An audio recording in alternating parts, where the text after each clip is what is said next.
fundraising email a couple of days ago, and it's being criticized for using official White House photos of you at the dignified transfer. And the PAC is also promising access to secret. Well, I was at the dignified transfer, unlike a lot of other people. It's an appropriate email to send. Are you going to comment on the 6 dead soldiers? ABC News. One of the worst, most fake, most corrupt. Can you give a comment on the dead what soldiers? ABC News? I think it's maybe the most corrupt news organizations on the planet. I think they're terrible. Okay, I don't want any more from ABC. Right here. It's Ken Harbaugh with the MeidasTouch Network. That was Donald Trump's reaction after being questioned by a reporter about his political action committee's use of a photo in a fundraising email that was taken during the dignified transfer of American service members killed in action. If that wasn't bad enough, this fundraising email offered donors access to, and I quote, private national security briefings. Here's Senator Jon Ossoff calling it out. I want to call everyone's attention again to this fundraising email signed by the president that Senator Kelly mentioned earlier, in which the president of the United States invites his campaign donors to, quote, claim your spot,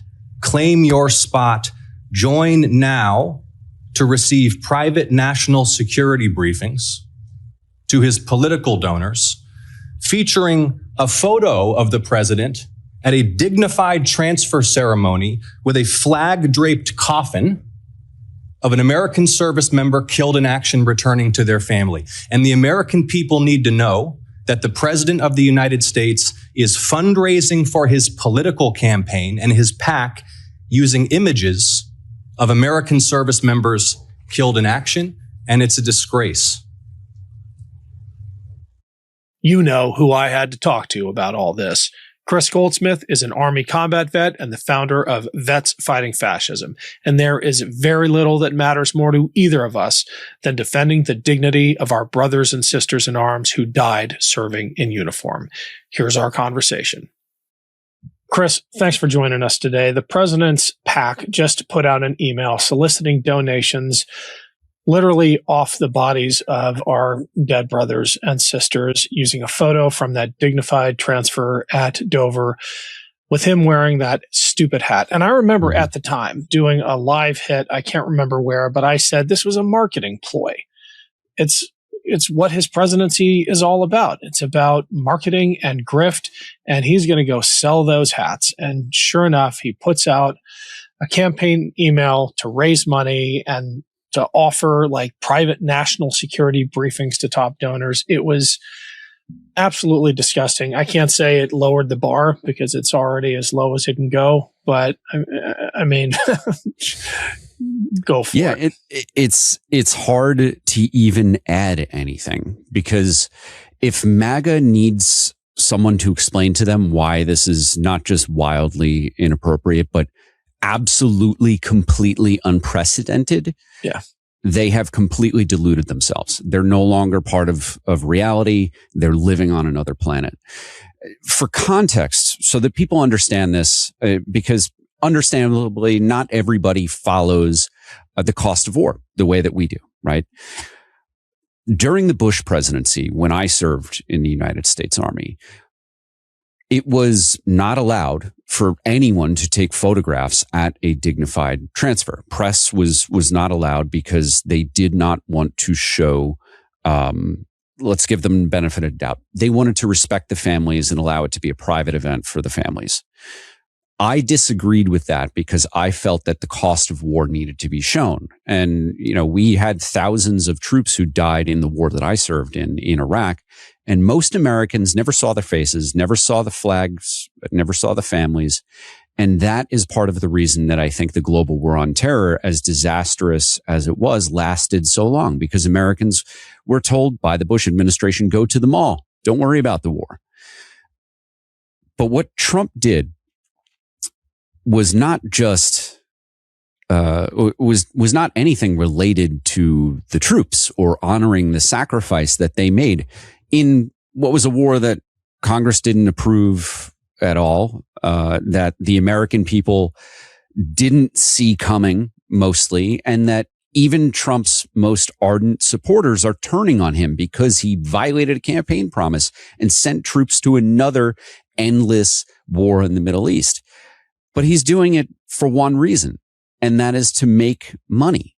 The man is not supposed to be running for president again. So having his PAC raising money off of flag draped caskets, like there's nothing about this that is redeemable. There is nothing about this that anyone could possibly defend. Delete Me makes it easy, quick, and safe to remove your personal data online at a time when surveillance and data breaches are common enough to make everyone vulnerable. Look, as someone with an active online presence, this is something I take seriously. My work puts me out there, and that means my personal information can be out there too. My address, my phone number, even information about my family. And that's not just uncomfortable, it's a real security risk. Because here's the truth. Data brokers are making money off your personal information. Your data is a commodity. Anyone on the web can buy your private details, and that can lead to identity theft, phishing attempts, or worse. That's why I use Delete Me. They go out and find that personal information that's been collected and sold, and they work to remove it. It's a simple way to take back control of your privacy. Take control of your data and keep your private life private by signing up for Delete Me. Now at a special discount for our listeners. Get 20% off your Delete Me plan when you go to joindeleteme.com/Ken and use promo code Ken at checkout. The only way to get 20% off is to go to joindeleteme.com/Ken and enter code Ken at checkout. That's joindeleteme.com/Ken, code Ken. It's Ken Harbaugh. What you're about to see in this trailer for the upcoming Midas Defense documentary, Drone Hunters of Kherson, is real combat footage shot by me and my crew in Ukraine. Over the past few years, I've gone back to the front again and again, embedding with Ukrainian suicide drone crews and anti-drone units from rooftops overlooking Kyiv to the Black Sea coast to trenches outside Kherson. That access didn't come easily. It took time and a level of trust that gets built by showing up when others won't. Drone Hunters of Kherson is the culmination of that work, a documentary that puts you inside the units that are writing the playbook for the battlefields of the future. What these crews are doing right now in Ukraine, the tactics, the technology, the bravery, has direct bearing on what American forces are facing in the Middle East today. This is the future of warfare, and it's not theoretical. It's happening now. Go on.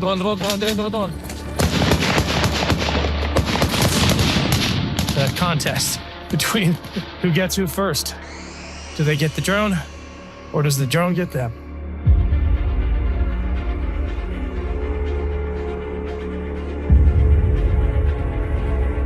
We're that close to the front. There's rubble everywhere, but people are still surviving. We just got an alert that there is a wave of 12 Shaheeds flying in over the Black Sea. Fire! That's the amazing thing about this war. It's a blend of trench warfare and Terminator.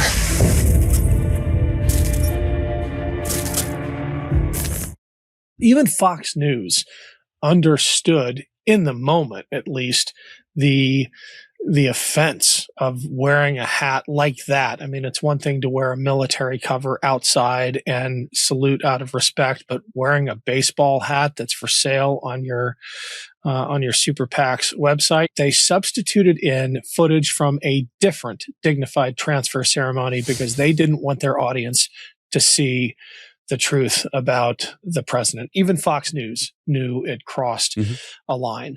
But you're right about MAGA rupturing over this, maybe not over the behavior of the president, but over the war itself. We just had Joe Kent, the director of the National Counterterrorism Center, resign.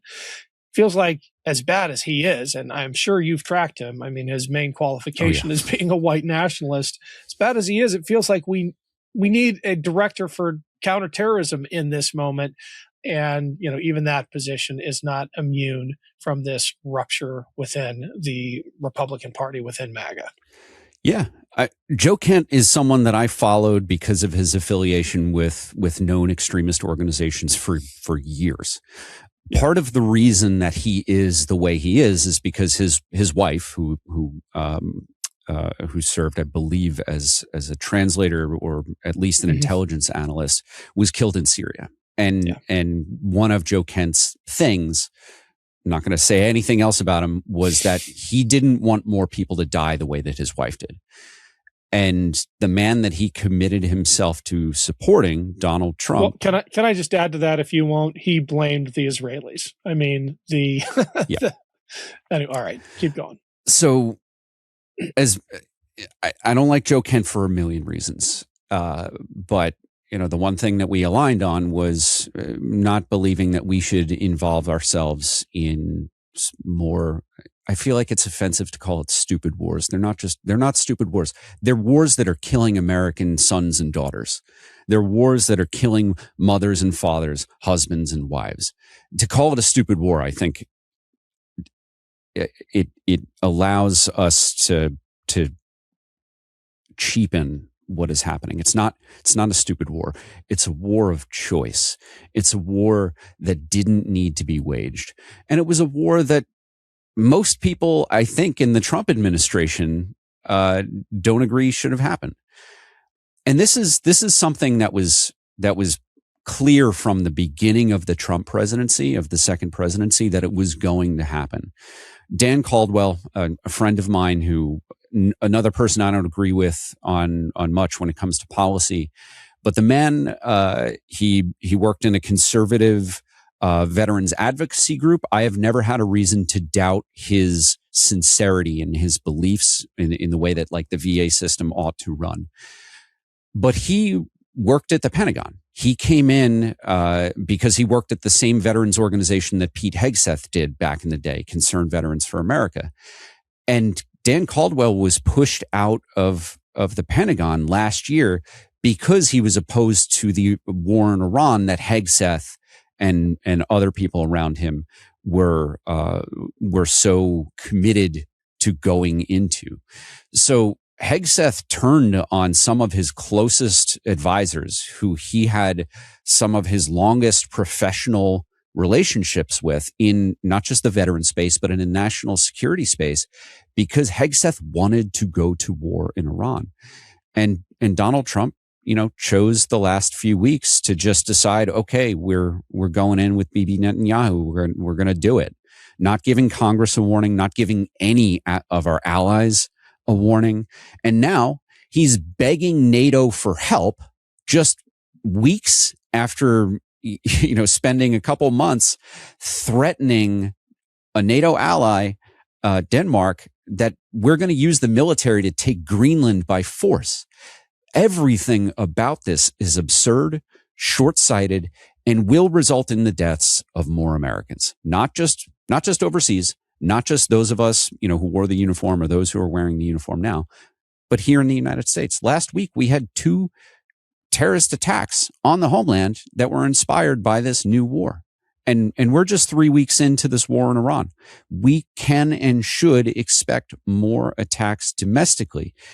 One of the reasons that we don't get along with Iran, and I'm oversimplifying a lot of history, is that they are very good at recruiting, training, and making capable and making competent sleeper cells and terrorist groups that work from within the borders of other countries. Now, I'm not saying that there are a tremendous and effective sleeper cell network here in the United States, but there are onesies and twosies. There are folks who have been caught trying to assassinate on American soil Iranian refugees, journalists who left Iran because they're not safe there. There have been plots that have, in the last few years, been thankfully foiled because the FBI was looking for it. But now we have an FBI that it has agents who used to work on counterterrorism instead supporting ICE, scooping up moms from minivans in elementary school parking lots. That was an excerpt from my conversation with Chris Goldsmith. For the full unedited interview, check out my Substack. The link's below. Thanks.